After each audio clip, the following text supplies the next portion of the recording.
합시다. 주께 쓰임 받으라. 아멘. 자, 예수님이 계속 이제 예루살렘을 향하여 발걸음을 내딛는 그런 여정이 계속되고 있죠. 오늘 본문의 29절 말씀 보니까 감람원이라 불리는 산 쪽에 있는 벳바게와 베다니에 가까이 가셨을 때 그랬죠. 벳바게 베다니는 감람원, 즉 감람산 기슭에 있는 동네 마을인데요. 이 감람산은 그야말로 예루살렘 도시에서 이렇게 내다보면 마주 보이는 아주 가까이 있는 그런 산이죠. 그러니까 이제 예수님이 이제 감람산에서 예루살렘 성을 향하여 들어가시는 그런 상황인 것이죠. 28절에서 예루살렘을 향하여 앞서서 가시더라라고 말씀을 하십니다. 여러분, 우리가 지금 예수님 발걸음은 예루살렘에서 십자가에 죽으셔야 되는 그런 발걸음이라 그러면 어떻게 했어요? 아주 쭈뼛쭈뼛, 아주 머뭇머뭇 이런 발걸음이 될 수가 있겠죠. 마치 사도 바울이 에베소 교회 장로들을 밀레도에 불러놓고 고별 설교를 하는 그 장면과 흡사할 수가 있는데요. 장로님들은 어떻습니까? 분명히 예루살렘에 가면 환난과 핍박이 기다린다고 그러고 안 갔으면 좋겠다라고 이렇게 만류하죠. 이 소식을, 이 사실을 알았음에도 불구하고 사도 바울은 어때요? 나의 달려갈 길과 주 예수께 받은 사명, 은혜의 복음을 증언하는 일을 마치려면은 나의 생명조차 조금도 귀한 것으로 여기지 않겠노라. 그러니까 자기 앞에 다가서 있는 그런 환난 핍박, 이것을 피해가는 자가 아니라 당당히 맞서서 사명을 감당하는 그런 어떤 모습을 사도 바울이 보였는데요. 이게 진정한 제자의 모습이다라고 말할 수가 있습니다. 우리는 어때요? 내가 맡은 사명을 조금이라도 힘겨워하고 어렵게 느껴진다는 걸 피해가고 싶은 게 인간의 본심, 내심 아니겠습니까? 그런데 사도 바울은 그러지 않았다. 예수님도 역시 마찬가지. 마치 뚜벅뚜벅 가야 될 길을 걸어가는 그런 발걸음. 그래서 예루살렘을 향하여 앞서서 가시더라. 여기서 앞서서 가신다라는 건 말씀 뭡니까? 저는 여러분들은 주님의 제자들이기 때문에 주님을 따라가는 자들이 되어야 된다. 그래서 뒤따라가는 자가 되어야 된다라는 이야기죠. 그래서 예수님이 이 땅에 어떻게 오셨는가? 이제 예루살렘에 거의 다가가니까 37절 보면 이미 감람산 내리막길에 가까이 오심에 제자들이 온 무리가 자기들이 본 바 모든 능한 일로 인하여 기뻐했다. 이 제자들 온 무리 유월절 절기를 이제 지키기 위해서 예루살렘으로 모여든 사람들이 할 수 있겠는데요. 기뻐하며 큰 소리로 하나님을 찬양하며 이르되 찬송하리로다. 찬송하리로다. 주의 이름으로 오시는 이여 찬송한다. 우리 주님을 좋게 말씀을 하는 그런 내용. 율로게오 주님의 이름을 오시는 이여, 오시는 왕이여, 하늘에는 평화여, 가장 높은 곳에는 영광이로다. 근데 이 소리가 유대인들에게, 바리새인들에게 좋게 들려지 않았던 겁니다. 왜요? 예수님을 왕으로 인정하고 그러니까 기분 나쁜 것이죠.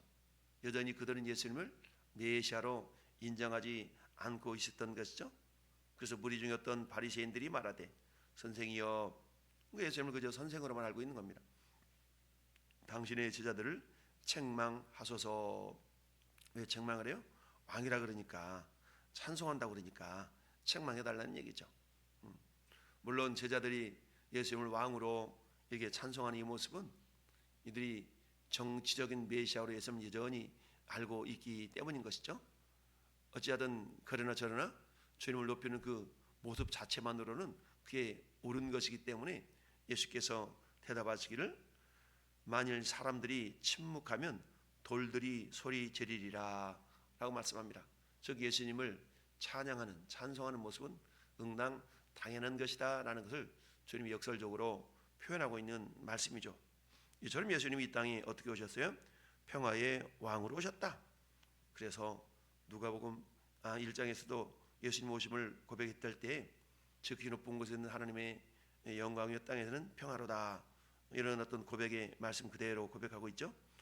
하늘에는 평화요, 가장 높은 곳에는 영광이로다 라고 고백하면서 주님을 높이고 있는 것을 봅니다.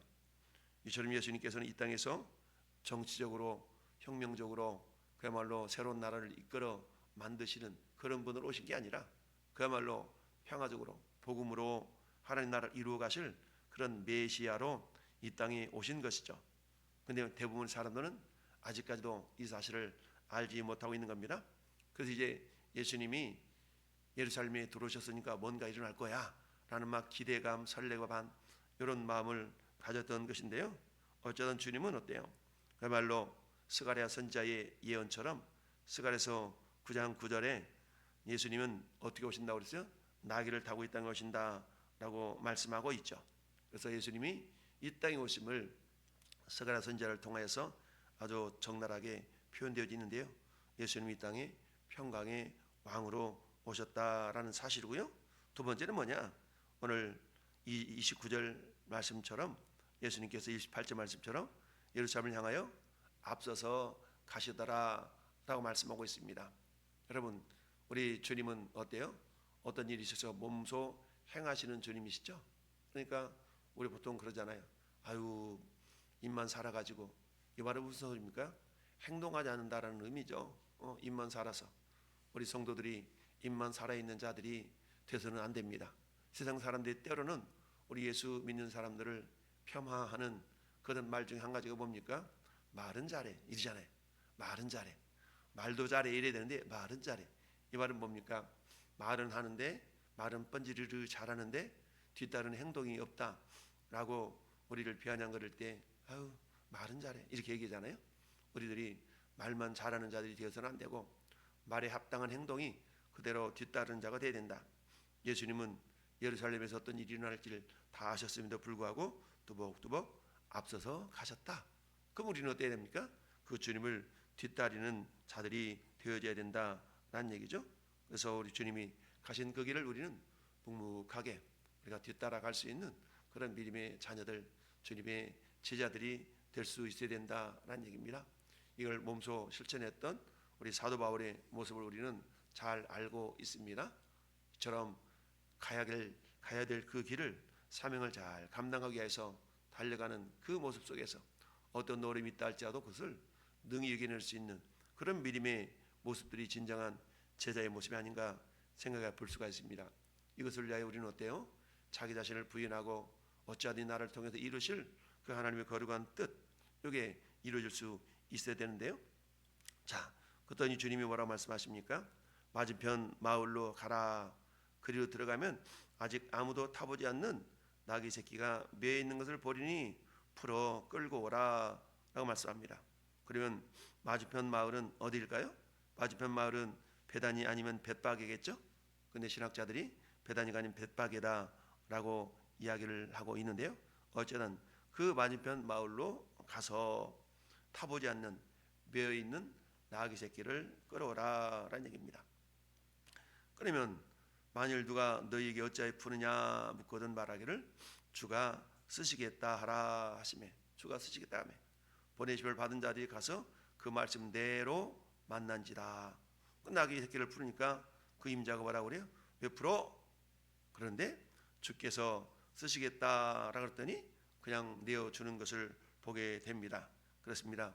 오늘 이 본문은 뭐 여러 가지로 우리가 깊이 있는 해석을 할 수도 있지만 우리가 겉적인 얇은 우리가 모습으로 해석을 한다 그러면 우리 성도들은 우리 주님이 쓰시겠다 하실 때는 언제든지 즉각적으로 우리가 주님께 순종하며 망설이지 말고 우리가 순종하며 나아갈 수 있어야 된다는 얘기입니다. 아무도 타보지 않은 나귀 새끼 매어 있다는 얘기는 다른 말로 하면 자유가 없다라는 얘기죠. 전에 여러분들 어떤 존재들이었어요? 마귀 사탄에게 매여서 종로로 타던 자들이었습니다. 그런 자들을 주님이 풀어서 주님께 쓰임 받는 자들로 우리에게 자유를 주셨는데 우리는 그 자유로 어때요? 주님의 어떤 사역에 귀하게 쓰임 받는 적극적으로 쓰임 받는 그 일에 우리의 자유를 사용하는 것이 아니라 내 육신의 욕심을 채우는 데에 우리 자유를 사용하는 것이 훨씬 더 많죠. 그래서 주님이 우리를 부르실 때 따라서 해야 될 것은 뭡니까? 자기를 부인하고 자기 십자가를 지고 나를 따르라. 그런 자라야 주님의 진정한 제자다라고 말씀합니다. 그러면 자기를 부인하기 위해서는 어때요? 때로는 아비나 형제나 자식이나 전토를 버린 자는 그렇죠. 금생이 있어서 백배를 받고 하나님의 자녀라고 하나님 나라가 그 안에 임한다라고 주님이 분명히 말씀하고 있는 걸 보게 됩니다. 우리가 주님의 제자로서 그 길을 걸어감에 있어서는 그 무엇보다 그 무엇이 우리 앞길을 가린다 할지라도 그것이 우리 삶의 우선순위가 되어서는 안 될 것을 주님은 말씀하고 있어요. 주님의 진정한 제자로 나아감에 있어서 이처럼 주님이 우리 인생의 최고의 목적이 되어야 되겠고 최고의 우선이 될 때에 우리는 주님의 제자의 길을 걸어가는 자가 된다. 이처럼 그 길을 걸어가는 자들을 주님은 어때요? 잘하였도다 착하고 충성된 종아, 이런 자들에게 어때요? 베드로전서 1장 7절의 말씀처럼 칭찬과 영광과 존귀를 얻게 되는 것이죠. 여러분, 잠시 잠깐의 고난은 영원한 영광과 비교할 수 없다라고 로마서 8장에 말씀하고 있습니다. 현재 고난은 장차 우리에게 임할 영광과 좋게 비교할 수 없는 겁니다. 여러분, 잠깐의 고난이 우리가 싫어서 영원한 영광을 포기하는 자들은 굉장히 어리석고 미련한 자다라고 말씀할 수가 있습니다. 왜요? 이 땅의 인생을 우리가 아무리 오래 살아도 100년을 산다고 칩시다. 그런데 죽음 위에 주님과 함께 영원한 삶을 누리는 데서는 영광이 영원하다라고 말씀하고 있죠. 그래서 잠시 잠깐에 마치 우리 부모님들이 자녀들을 공부시킬 때 그러잖아요. 야, 대학교 가면 실컷 놀 수 있어. 그래서 고등학교 때 열심히 공부하라고 이렇게 가르치잖아요. 물론 대학교 때 놀아서는 안 되겠지만 그만큼 자유롭게 행동할 수 있는 그런 때가 있다라는 얘기죠. 그래서 중학교 3년, 고등학교 3년, 6년 동안을 그야말로 숙제사자 공부해가지고 좋은 대학교 가서 자기 자신의 미래를 준비하는 이 모습을 우리 부모님들은 그려보는 것 아니겠어요? 그래서 지금 열심히 공부해, 잠깐 공부하면 돼. 그런데 공부라는 것이 또 그렇게 되는 건 아니지만 어찌하든 우리가 그렇다는 얘기죠. 잠시 잠깐의 고난이 싫어서 영원한 영광을 포기하는 어리석은 자가 되어서는 안 된다는 얘기입니다. 말하기를 주가 쓰시겠다 하라. 우리 주님은 전 여러분들을 쓰시기를 원하십니다. 그런데 주님 우리를 쓰실 때에 억지로 쓰시는 것이 아니죠. 자원하는 마음으로 기쁜 마음으로 순종의 길을 가기를 원하세요. 믿음의 길을 가기를 원하십니다. 그 길은 어떤 길입니까? 영광의 길이죠. 때로는 십자가의 길처럼 보이는 길이라 할지라도 마침내 그 끝에는 놀라운 영광이 있다라는 사실을 우리가 알 수가 있어야 됩니다. 그래서 우리가 주님이 쓰시겠다 그래라. 정말로 맞은편 벳박의 마을에 가보니까 매어 있는 나귀가 있어요. 풀어보려고 그러니까 당연히 그 나귀 임자가 말리겠죠. 왜 풀어가는데? 라고 그러지 않겠어요? 오늘날 같아서는 뭐예요? 완전 절도죄로 경찰이 막 출동하고 막 그러지 않았겠습니까? 그런데 주가 쓰시겠다라고 그랬더니 그것을 내어줄 수 있는 그런 어떤 모습이 있었다는 얘기죠. 망설이지 아니하고 내어주었다. 마찬가지입니다. 오늘날도 우리 주님은 전하 여러분들을 향해서 주가 쓰시겠다라는 명령을 이렇게 제자들을 통해서 또는 목사님을 통해서 이렇게 전달하는 경우가 많이 있죠. 그럴 때 이래서 안 돼요, 저래서 안 돼요, 이래서 못해요, 저래서 못해요. 우리 많은 핑계들을 댈 수가 있습니다. 그러나 어때요? 어제 수요예배 때 살펴봤던 것처럼 고린도전서 10장 13절 사람이 감당할 시험 밖에는 너에게 당한 것이 없나니 하나님은 비부사 너희가 시험 당할 즈음에 피할 길을 내사 너희로 능히 감당해야 하신다라고 말씀하고 있습니다. 즉 우리는 어떤 믿음을 가져야 돼요? 나에게 어떤 일이 주어졌다면 하나님은 그 능력도 더불어 주신다라는 것을 우리가 알 수 있어야 됩니다. 나는 못해가 아니라 해보겠습니다라고 할 때 주님의 놀라운 능력을 경험하게 된다라는 사실입니다. 해보기는 했어. 정정 회장이 유명한 말 있죠. 해보기는 했어.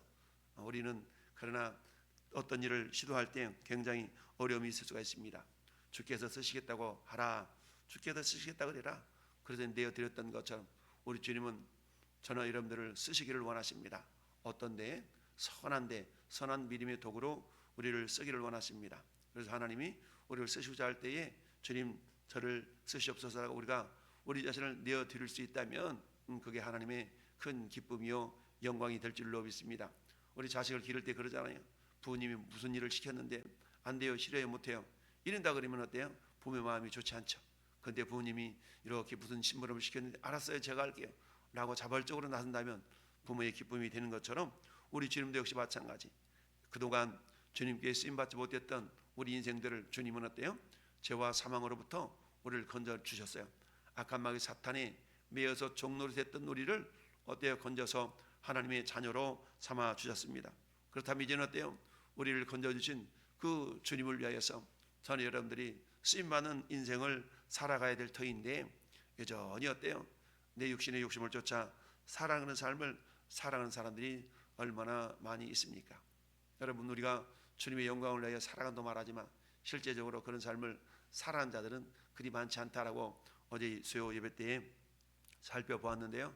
어쨌든 오늘 말씀을 통하여서 주님이 마지막 십자가를 가심에 있어서 주님이 어때요? 주님께 쓰임받기를 원하는 그런 모습이 우리에게 있다는 사실, 결국 주가 쓰시겠다고 했던 그 말씀 앞에 이 나귀의 임자는 순수하게 나귀를 내어주었다는 사실인데, 그것을 예수께 끌고 와서 자기들의 겉옷을 나귀 새끼 위에 걸쳐 놓고 예수를 태웠다는 얘기입니다.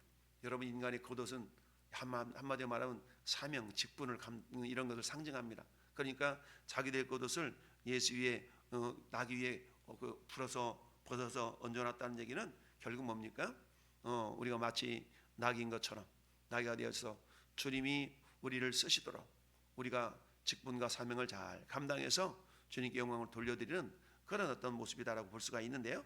우리 자기들의 겉옷을 나귀 새끼 위에 걸쳐놓고 예수를 태웠다라는 그런 의미는 저희들이 부여된 그 직분과 사명을 잘 감당해서 주님의 기쁨이 되겠다, 주님께서 주신 사명을 감당했다라고 말씀할 수가 있습니다. 자, 뿐만 아니라 우리 주님이 이제 예루살렘 성으로 들어가는데 온 무리들이 주님을 찬양하는 그런 모습들을 보게 되는데, 여전히 바리새인들은 주님을 높여드리는 그 모습이 그야말로 마땅치 않았던 겁니다. 그러나 주님을 높여드리면 이미 온 천지 만물이 창조주 하나님을 높여드릴 수밖에 없는 그런 어떤 모습일진데, 예수님을 높이는 모습이 아무리 말린다고 할지라도 말려지는 것이 아니다 라는 것을 주님이 역설적으로 말씀하고 있습니다. 오늘 하늘날 주님은 전에 여러분들을 통해서 일을 하기를 원하신다. 주께 귀하게 쓰임받는 것 같은 영광이 없습니다. 우리에게 있어서 가장 큰 기쁨이요 자랑은 뭡니까? 주님께 쓰임받는 겁니다. 마귀 사탄에게 쓰임받는 존재들이 아니라 오늘 한날 주님께 귀하게 쓰임받아 하나님께 영광이요 우리의 큰 은혜를 받아 누리는 복된 하루의 삶이 될 수 있기를 예수님의 이름으로 축원합니다. 아멘.